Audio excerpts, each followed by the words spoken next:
Well, we had reached the domain T, that is data engineering, and we are gonna start with lesson 3.1, that is determine the appropriate data loading or unloading solutions to meet the business needs, where we will be covering all the topics which are required for Snowflake Advanced Architect. That includes data sources, data ingestions, architecture changes, and data unloading. And we will be going in depth in all these topics which are required for Snowflake Advanced Architect exam. Let's begin with data at rest. Data at rest refers to information that is physically stored on storage disk within the Snowflake environment. This includes data in permanent tables, transient tables, and metadata. Snowflake automatically encrypts all the data at rest using AES 256 strong encryption. This happens transparently, meaning you don't have to manually encrypt columns or files before loading them, and this is known as transparent encryption. Then Snowflake uses a multi-layered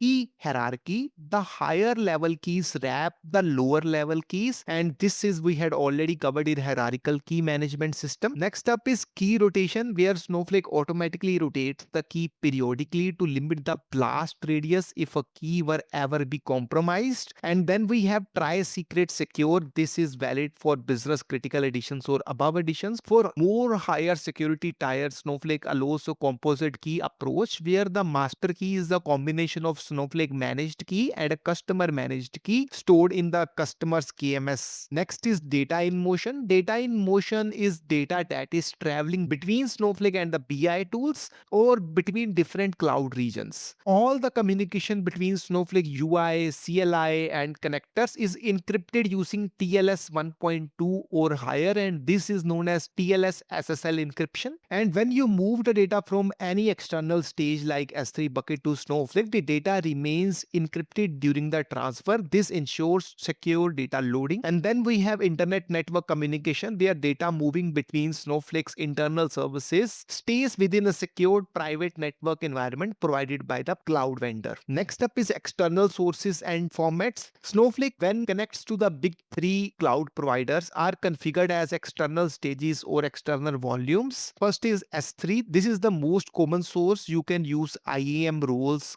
by creating storage integrations for secure keyless access. Then we have GCS. You can integrate GCS via GCS service accounts. Then we have Microsoft Azure, which supports Azure Blob Storage and Azure Data Lake Storage Gen 2. If we talk about the formats, the CSV and TSV format supports loading as well as unloading, and this is the most flexible, and it supports custom delimiters, headers, and encodings. Next, JSON. JSON also supports data loading as well as unloading, and it supports new line delimited and standard JSON arrays. Similarly, Parquet also supports data loading and unloading, and it is optimized for columnar storage, where Snowflake can infer the schema directly from these files. If we talk about Avro, ORC, and XML, they are supporting for loading, but they don't support data unloading. They are popular in Kafka, columnar storage, or in a variant column scenarios. Next up is OLTP and RDBMS sources. Snowflake primarily focus on OLAP systems designed to ingest and analyze data from various OLTP and RDBMS sources.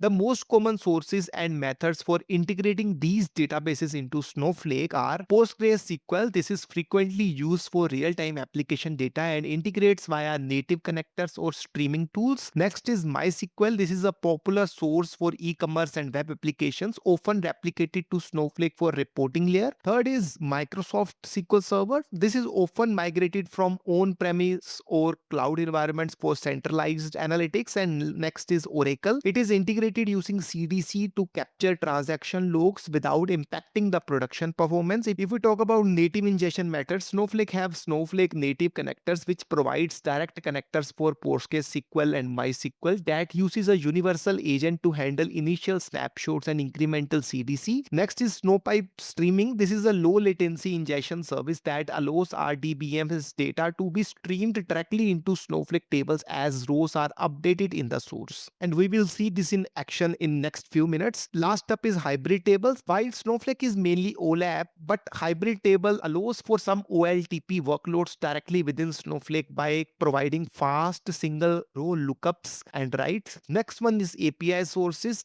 The Snowflake provides several API sources for both managing its infrastructure and ingestion data from external services. These can be categorized by primary functions like APIs to ingest and manage Snowflake. These allow you to interact with Snowflake resources like tables and warehouses or users programmatically. First up is Snowflake SQL API. This is a REST API used to submit SQL statements, manage deployments, and check the status of executions without needing a persistent connection. And then we have Snowflake Python APIs, a unified layer that provides a first-class Pythonic way to manage Snowflake resources without writing a raw SQL. Next up is Snowflake REST APIs. This is open API compliant endpoints that enable developers to build end-to-end automation for resources like databases, virtual warehouses, and security policies. Then we have Snowpark API. It provides libraries in Java, Python, and Scala for querying and processing data at scale using native programming constructs instead of SQL. And then we have Cortex REST API. It is specifically for assessing AI ML features like LLMs from providers like OpenAI and Anthropic directly within the Snowflake.